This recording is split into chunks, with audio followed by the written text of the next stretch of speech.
Sir Ronaldo सबसे famous YouTuber. Yes sir, सही बोल रहे हो सर। रिपीट कर दीजिए, रिपीट कर दीजिए sir. Hey guys, welcome back another mega class series revision वाला। तो अभी आज जा रहे हैं, हमारा वर्क एनर्जी पावर फिजिक्स का है और एक जो है थर्मोडायनेमिक्स है केमिस्ट्री का। तो एज यूजुअल अभी हम लोग वही उठे हैं, जा रहे हैं। 10-15 मिनट बचा हुआ है और कुछ खाएंगे फिर जाएंगे, जब तक क्लास शुरू हो जाती है हम लोग की। मतलब 1-2 मिनट हो ही जाता है, लेकिन उससे कोई दिक्कत नहीं, मैनेज हो जाता है। और फटाफट से हम लोग चलते हैं क्लास में, फिर आपको दिखाते हैं। तो अगर ये सीरीज़ आपको पसंद आ रही हो तो लाइक सब्सक्राइब शेयर कर देना, और स्टार्टिंग से अगर देखना तो वो भी आप देख सकते हैं। तो मैं सारी सीरीज़ इसमें कवर करने वाला हूँ, तो 2 पार्ट में हो सके ये वीडियो बने, क्योंकि लंबी हो जाती है तो इसलिए बना दो, इससे कि आप लोग भी थोड़ा सा देख सकें, आइडिया थोड़ा बहुत आपको लग सके। क्योंकि यहाँ पे 2 घंटे में चैप्टर कंप्लीट कराते हैं, एक चैप्टर हम लोग का। तो ये जो बेस्ड है हमारा जो मेजर टेस्ट है, उसके बेस पे रिवीजन कराया जा रहा है। सो आगे की इन्फॉर्मेशन मैं आपको देता रहूँगा। Let's go. तो गाइस अभी हम लोग आए यहाँ पे पोहा खाने। पोहा खाओ भाई। खा रहे मेरे भाई, पोहा खाते खाते हम चलेंगे। से पहले हम स्टार्ट करते हैं एक बार। तो बैठे तैयार स्टार्ट हो गई हमारी। इतनी शक्ति हमें दे।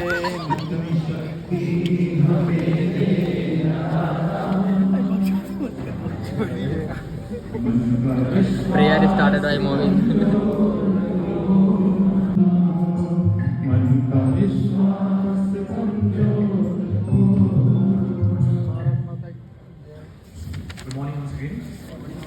तो जो आज हमारी क्लास है उसका टॉपिक रहेगा बच्चों वर्क, पावर एंड एनर्जी। ठीक है, इस चैप्टर में हमें 3 फिजिकल क्वांटिटीज डिस्कस करनी है, वर्क, पावर एंड एनर्जी। काम की बात यह है कि एनर्जी और पावर को पढ़ने से पहले हमें वर्क के बारे में पता होना चाहिए, क्योंकि आप सभी को पता होगा कि एनर्जी की डेफिनेशन क्या होती है। What is energy?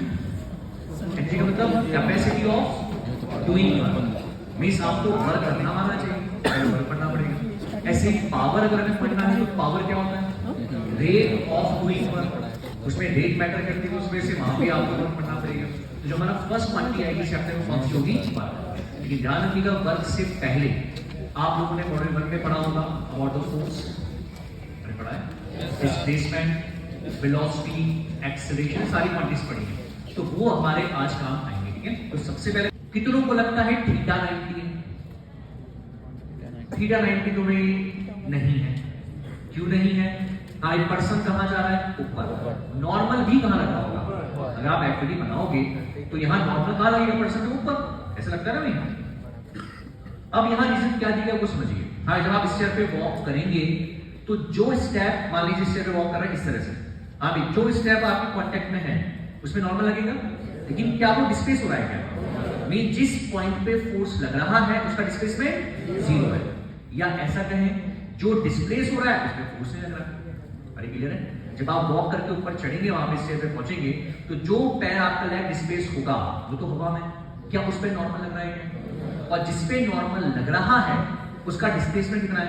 0। तो वर्क डन बाय नॉर्मल जब आप कभी अपस्टेयर जाते हैं तो आपके पास कितना आएगा? 0। एक और एग्जांपल आता है, क्या लोग एक पर्सन इस मतलब जो आपके पास रूप है, रूप क्लाइंबिंग कर रहा है, तो पूछा गया टेंशन का वर्क बताओ कितना। अगर उसके पास एनर्जी नहीं है तो वर्क नहीं कर सकता। एनर्जी को स्केलर क्वांटिटी, हम स्केलर वेक्टर डायरेक्शन ही होता है एनर्जी कहां से कहां ट्रांसफर होगी, स्केलर क्वांटिटी। साथ में इसकी यूनिट्स की बात की जाए तो जूल हो गई, अर्ग हो गई। ये वो यूनिट्स है जो हम क्वेश्चंस में जनरली काम में लेते हैं, थ्योरेटिकल यूनिट्स कहते हैं इसको। लेकिन प्रैक्टिकली एनर्जी कई जगह काम आती है। तो और यूनिट्स में किलोवाट हो गया, आपके पास किलोवाट आवर हो गया, सुना है? कौन सी एनर्जी को मेजर करने में काम आता है? kWh कहीं लिखा हुआ देखा है आपने? कौन सी एनर्जी के लिए? इलेक्ट्रिकल एनर्जी के लिए। आपके घर में जो मीटर होता है ना, उसमें kWh लिखा होता है यूनिट्स में, किलोवाट आवर। हाँ भाई, किलोवाट किसकी? पावर। इनटू टाइम करोगे तो वर्क मतलब एनर्जी आ जाता है। हाँ भाई, कैलोरी आप सुनते हैं कहाँ पे? थर्मल में आप पढ़ते हैं कैलोरी जो आपके पास होता है ना, ठीक है। देन इलेक्ट्रॉन वोल्ट हो गया, ये सारी किसकी यूनिट्स हैं? इसकी एनर्जी को मेजर करते हैं। ठीक है, अब एनर्जी होती कितने तरह की है? तो बहुत सारी एनर्जी होती है। तो एनर्जी को बेसिकली हम दो पार्ट में डिवाइड करते हैं, एक मैकेनिकल और दूसरी कौन सी, नॉन मैकेनिकल। अभी हम पढ़ क्या रहे हैं, मैकेनिक्स। तो हमारे काम की से कौन सी होगी, mechanical. Mechanical is the combination addition of two types of energy. कौन कौन सा, काइनेटिक एंड पोटेंशियल। इस गतिज ऊर्जा और स्थिर ऊर्जा का योग होता है, कौन, यांत्रिक ऊर्जा से बनता है, ठीक है। अब नॉन मैकेनिकल में तो क्या होता है, बहुत सारी आती है। कौन कौन सी आती है, थर्मल हो गई, ठीक है, ऊष्मा ऊर्जा हो गई, सब कहते हैं, इलेक्ट्रिकल हो गई, लाइट हो गई, साउंड हो गई, सोलर एनर्जी, बहुत तरह की एनर्जी होती है हमारे पास में उसके, ठीक है। लेकिन हमें मेनली कंसंट्रेशन किस पे रखना है, मैकेनिकल। मैकेनिकल किस किस का एडिशन है, कॉम्बिनेशन होगा, काइनेटिक और पोटेंशियल। क्या है सवाल, देखिए पढ़े ध्यान से। A particle moves from point -2 I cap plus 5 J cap to 4 J cap plus 3 K cap. When a force of this meter 4 I cap is applied, how much work has been done? अब सबसे बड़ी बात सुनिए, question solve start करने से पहले question को पढ़ के आप उसका कहते हैं ना रनवे डिसाइड करें, पार्ट डिसाइड करें कि आपको क्या करना है। अभी क्वेश्चन पढ़िए, फोर्स कांस्टेंट या वेरिएबल, फोर्स कांस्टेंट है या वेरिएबल है, कांस्टेंट है, वेरिएबल कांस्टेंट है। सर वेरिएबल दिख रहा है, नहीं है, अरे वो तो जे कैप है ना, आई कैप जे कैप है, वो वेरिएबल थोड़ी होता है, कांस्टेंट है। तो वर्क कैसे निकलेगा, एफ डॉट, क्या डिस्प्लेसमेंट दिया है, नहीं दिया है, क्या दिया है, पोजीशन दी है, तो पहले क्या निकालना पड़ेगा, डिस्प्लेसमेंट। निकालिए डिस्प्लेसमेंट कितना आ रहा है, और बड़े ध्यान से और देखें फंक्शन हमारा क्या दिया गया। डिस्प्लेसमेंट अगर आपको निकालना है, मान लीजिए उसको टी वेक्टर से रिप्रेजेंट कर रहे हैं, तो आप लिखोगे फाइनल पोजीशन माइनस इनिशियल। देखिए कितना बैठा है,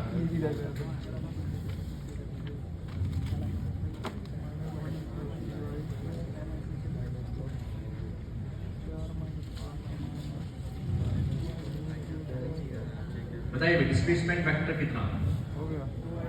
जब आप बहुत ध्यान रखिए, इनिशियल क्वेश्चन वेक्टर में आई कैप जे कैप है और दूसरे वाले में जे कैप और के कैप।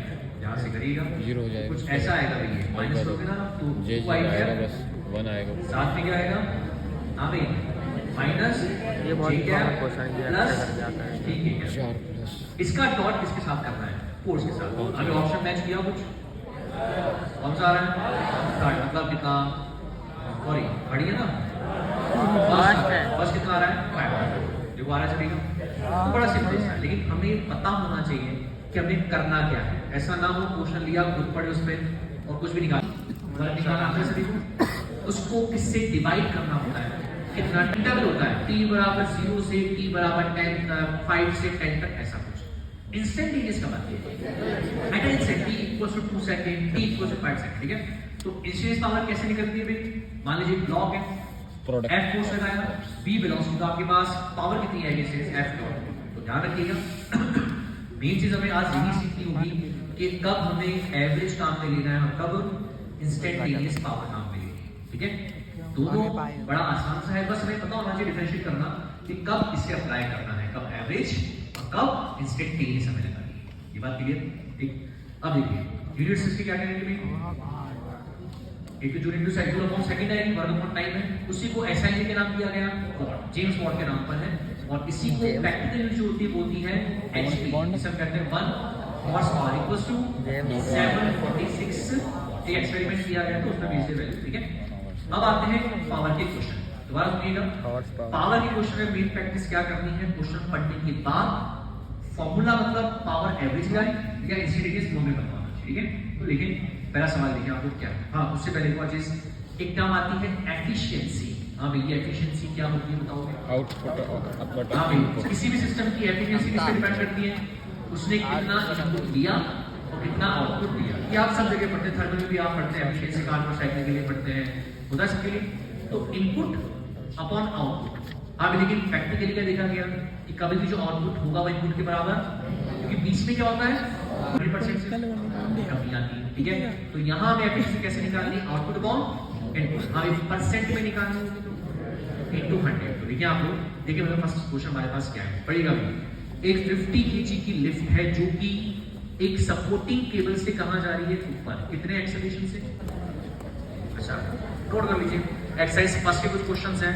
एक्सरसाइज सेकंड तो मस्ट है, प्रीवियस ईयर क्वेश्चन रिवाइज जो होते हैं वो तो करना ही है कि पैटर्न वही चलता रहता है, क्वेश्चंस में रिपीटेशन होता है। एंड एक्सरसाइज थर्ड के भी कुछ क्वेश्चन का हमें ध्यान रखना है, ठीक है। अब इसके बाद कुछ ऐसे क्वेश्चन जो थ्योरेटिकल हैं, जो आपने पूरी समरी पढ़ ली है, वर्क, एनर्जी एंड पावर के लिए। अब वर्क में क्या पढ़ा, कांस्टेंट फोर्स का, वेरिएबल फोर्स का, वर्क की नेचर कर दे एक बार। Hello guys, second welcome back to my energy, dynamic, potential, third power. अब इन पर बेस कई सारे स्टेटमेंट बेस्ड सवाल है, ट्रू फॉल्स बनते हैं, उनको देखना खोलो। बढ़िया आगे हां टोटल जीरो थी, लेकिन मैग्नेटिक मोमेंटम हो सकता है। हां भाई, बिना मोमेंटम के एनर्जी हो सकती है, पोटेंशियल भी और भी हाई डिग्री बिल्कुल पॉसिबल। तो आंसर जाता है third means both statements are correct. True false start में कोई एक तरह से दो स्टेटमेंट है। अगला सुनिए, a system can have momentum without having. Thank you sir,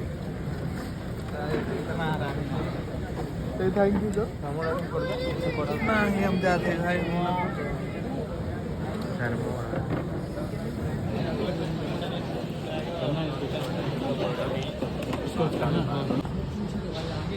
this is doubt counter.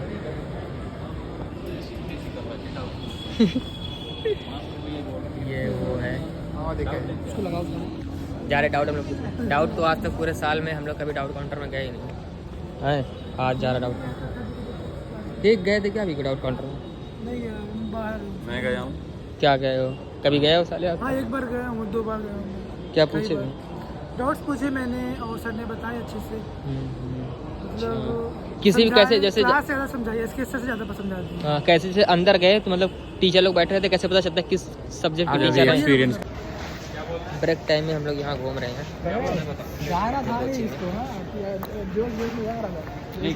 जा रहे थे डाउट पूछने, आधे रास्ते से भागे हम लोग क्योंकि डाउट समझ नहीं रहा था। पूछे क्या डाउट, पहले से बता रहे थे, पूछे भी कुछ।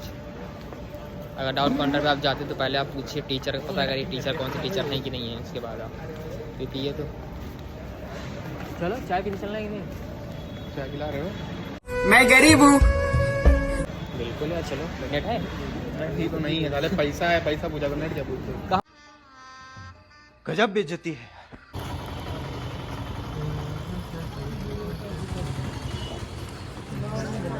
ये ऑडिटोरियम का ये वाला है। ये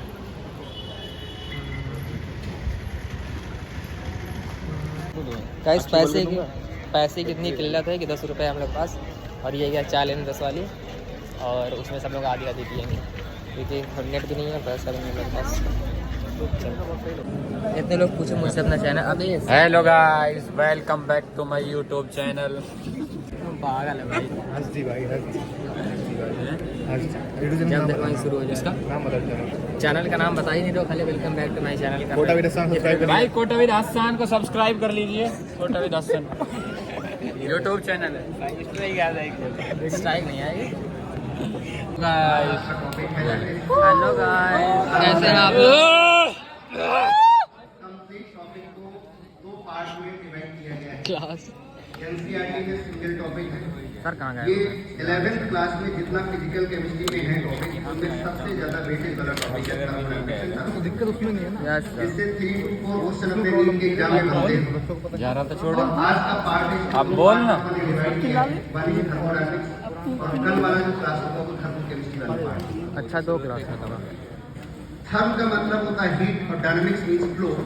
ये ऐसा टॉपिक है जिसमें अपन हीट के फ्लो की बात करते हैं। ठीक उसी तरीके से जैसे अगर ट्रांसफर की बात करें तो एनर्जी का जो ट्रांसफर होता है वो 2 ही फॉर्म होता है, या तो हीट के फॉर्म में या फिर वर्क के फॉर्म में। इस पूरे टॉपिक का कंप्लीट जो हमारा लाइट चली गई गाइस। सर गिला बैठ जाएगा तेज। अंदर तक जाएगी आप। रहने दो सर। अरे सर समझ सुना ही नहीं दे रहा, क्यों बोल रहे हो? नहीं आ रहा। बाजा बजाइए। हैं? Good sir, good. अरे इस बोल सही बोल रहे हो सर, सही बोल रहे हो, सही बोल रहे हो यस सर। सर। रोनाल्डो सबसे फेमस यूट्यूबर। यस सर, सही बोल रहे हो।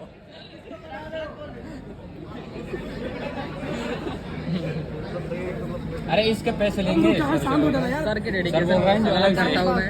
सर की डेडिकेशन को लाइट चलेगी तभी पढ़ा रहे हैं। दीवार सुनना, दीवार सुनना है।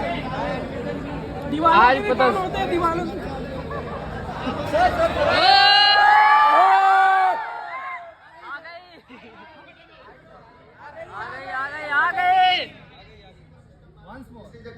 सर रिपीट कर दीजिए, रिपीट कर दीजिए सर। और 3 सर बन गए। टाइप ऑफ सिस्टम आपके समझ में आ गया? नहीं आया सर, नहीं आया, नहीं आया सर दोबारा बता दीजिए। तो आप बताएंगे, देखो आइसोलेटेड सिस्टम एक तरीके से हमें एज्यूम करना पड़ रहा है, और बाकी ओपन क्लोज सिस्टम आपको पता है। इसके बाद जो पार्ट आता है, जैसे थर्मोडायनामिक में टर्म की बात कर रहे हैं, मतलब कहीं कोई, मैंने आपसे स्टार्टिंग में बोला, अभी थर्मोडायनामिक्स रियल में स्टार्ट नहीं हुआ। रियल में स्टार्ट होता है जब हम प्लॉट की बात करते हैं। ना घूमने का मन करे घूमे, और कम मतलब इस तरीके की लाइफ हो, कुछ सोचना ना पड़े, ये ना सोचना पड़े पैसे कम, ऐसी लाइफ चाहते हैं मेरे हिसाब से। यही है पैराडाइज। देखिए हेवन या पैराडाइज का मतलब समझना, मेरी डेफिनेशन, मेरी हेवन की सिंपल सी डेफिनेशन है कि जहां पर मिनिमम एनर्जी हो, मतलब स्टेबिलिटी हो, और मैक्सिमम रैंडमनेस हो, डिसऑर्डरनेस। ऐसे प्रोसेस को क्या बोलेंगे? हेवन या पैराडाइज। इसका मतलब दुनिया में हर कोई चाहता है कि हम स्टेबल। आपकी स्टेबिलिटी का पार्ट अलग है, हमारी स्टेबिलिटी का पार्ट अलग है। दूसरा स्टेबिलिटी मतलब मिनिमम एनर्जी, और मिनिमम एनर्जी मतलब डेल्टा एक्स निगेटिव। बोलो डेल्टा एक्स क्या हुआ? बात समझ गए ना? अब बात करते हैं मैक्सिमम रैंडमनेस। आप ऐसा कभी नहीं चाहते कि नियमों में बंधे रहे। रूल्स में बंधना कोई नहीं चाहता है, वो तो मजबूरन बैठे, ये तो मन कर रहा है कि पैर रख करके चेयर पे बैठे। वही किए हैं, वही तो समझ गए ना? डिसऑर्डरनेस। आप देखिए आपके रूम में जब कोई आने वाला होता है, पता चले इधर फिजिक्स, इधर केमिस्ट्री, इधर बायो, बायो निकालो तो स्टेप की गिफ्ट में मिलेगी, एक खींचोगे 4 अपने आप बढ़वा देगा, पता है ना? तो ये हर कोई रूल्स में बनना नहीं चाहता है, मतलब हर कोई चाहता है कि स्टेबल हो, पहली चीज। और दूसरी चीज है कि मैक्सिमम डिसऑर्डर मतलब कुछ सोचना ना पड़े, कोई टोका टाकी वाला नहीं है। ऐसी जगह हर कोई रहना चाहता है। लेकिन कोटा में आपसे पूछा जाता है बेटा कहाँ घूम रहे हो? लैंडमार्क। ऐसे आपकी आदि वजह से क्या हुआ? ठीक है ना? तो कोटा का मतलब क्या हुआ? Maximum energy, maximum randomness. पानी फैलाया, एंडोथर्मिक है पानी का इवेपोरेट होना, और रैंडमनेस का मतलब हुआ एंट्रोपी बढ़ गया। ठीक है बेटा? पानी वेपर में बदल गया तो एंट्रोपी बढ़ गई ना? थोड़ा बहुत आइडिया है ना? लेह लद्दाख में मैंने पानी फैलाया। ये 3 बातें ध्यान रखना। हेवन मतलब मिनिमम एनर्जी, मैक्सिमम रैंडमनेस। बात समझ के 3 बातें आगे चल के कोरिलेट करूंगा। और मैंने बोला कोटा मतलब मैक्सिमम एनर्जी, मैक्सिमम रैंडमनेस। अब तीसरी बात आई लेह लद्दाख। हर कोई घूमने जाना चाहता है। 3 गेट वाली बात नहीं ना, वो स्कूटी चलाने का मन करता है ना, बर्फ के गोले से खेलने का, डॉक्टर का जाना चाहता है।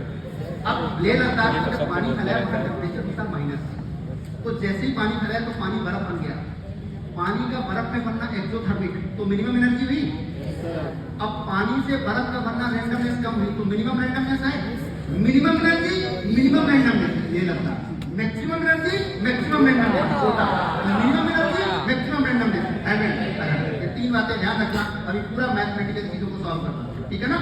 यहाँ delta x vaporisation divided by T, और अगर हम सब्लिमेशन का डिस्कशन करेंगे तो delta H sublimation divided by T. ये फार्मूले फेज ट्रांजिशन के क्लियर हो गए बेटा? प्रोसेस के क्लियर हो गए? चलो, अगर प्रोसेस के भी फार्मूले क्लियर हो गए, फेज ट्रांजिशन भी क्लियर हो गया, तो फिर अगला डिस्कशन हमारा आता है कि आखिरकार एंट्रोपी को अफेक्ट करने वाले फैक्टर कौन से हैं। और एक केमिकल रिएक्शन डेल्टा एच भी पॉजिटिव है। अगर कोई केमिकल रिएक्शन है तो गैसियस मोल्स का चेंज, स्टोइचियोमेट्रिक कोएफिशिएंट का चेंज आ रहा है, गैसियस का प्रोडक्ट माइनस रिएक्टेंट पॉजिटिव, तो डेल्टा एच कैसा होगा? पॉजिटिव। और अगर नेगेटिव है तो डेल्टा एच कैसा होगा?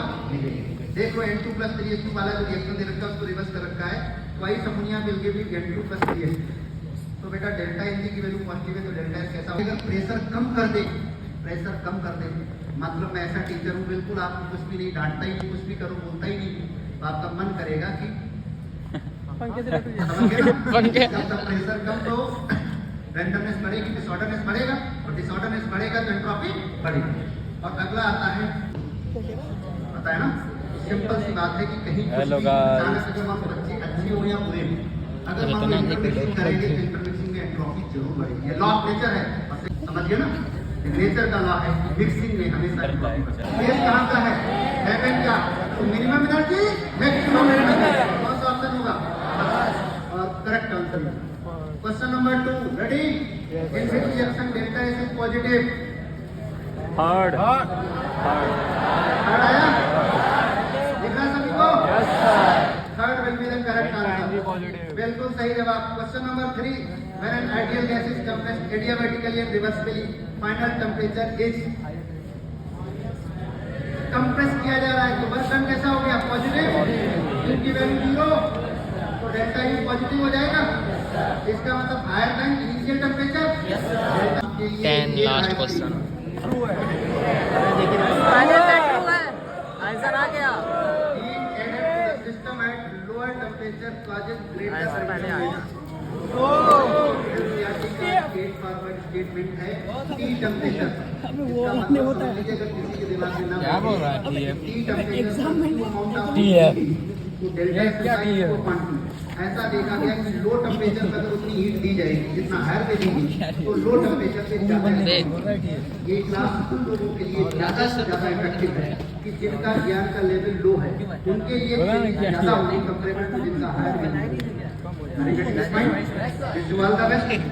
इस हिसाब से आपका ये 2 स्टेटमेंट है और मैं चाहूंगा कि नेक्स्ट क्लास में आप रेडी रहें, ताकि आपको डिस्प्ले कर दिया जाएगा। हाँ बेटा,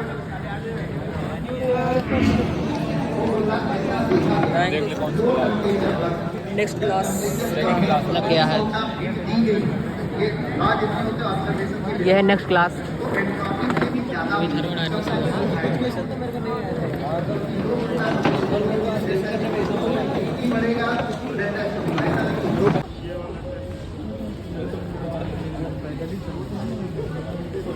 यहाँ पे आधार कार्ड अपडेट हो रहा है।